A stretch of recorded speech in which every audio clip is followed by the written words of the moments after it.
Hello bachcho, let's see this question. The question says total number of stereoisomer of given compound will be, and we have been given with a compound and the options are option A 2, B 4, C 6 and D 8. So basically we have to find out the number of stereoisomers of the given compound. Okay, so हमें stereoisomer find out करना है. अब stereo isomer find out करने के लिए हमें पहले ये पता होना चाहिए कि जो हमें कंपाउंड दिया हुआ है उसमें हमारे पास कितने कायरल सेंटर है. ठीक है, उसमें हमारे पास क्या है, कितने कायरल सेंटर है या कितने कायरल कार्बन है.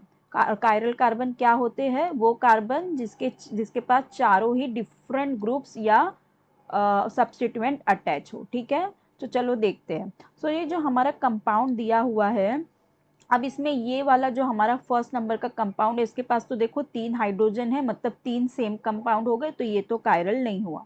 अब जो हमारा सेकंड कंपाउंड है इसके पास है एक तरफ हाइड्रोजन, एक तरफ है क्लोरीन, एक तरफ है CH3 और एक तरफ ये CHCl वाली चेन. तो इसका मतलब हाँ, ये हमारा हो गया कायरल कंपाउंड, कायरल कार्बन. ठीक है, बिकॉज इसके पास चारों ही डिफरेंट है. अब इस वाले कार्बन के पास आ जाओ, देखो यहाँ पे एक हाइड्रोजन है, यहाँ पे एक Cl है, यहाँ पे एक CH3 है और यहाँ पे ये कार्बन का चेन, तो ये भी हो गया कायरल.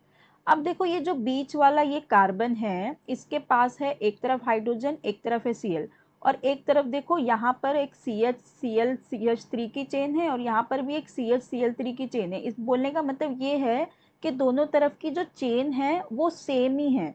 तो इस केस में देखो हम क्या करते हैं, हम ना इसका एब्सोल्यूट कॉन्फ़िगरेशन निकालते हैं. ठीक है, क्या करते हैं, हम इसका एब्सोल्यूट कॉन्फ़िगरेशन निकालते हैं.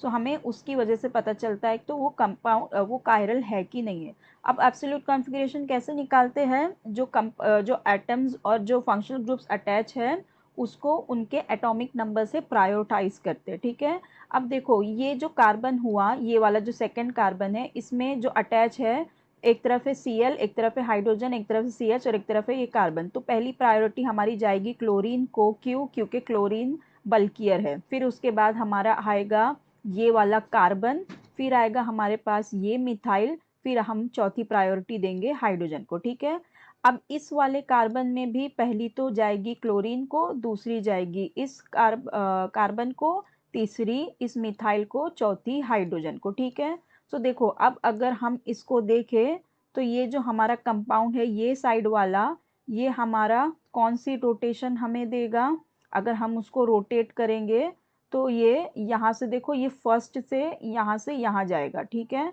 तो ये कहाँ से होगा, इस तरह से होगा और ये वाला जो होगा वो यहाँ से इस तरह से होगा.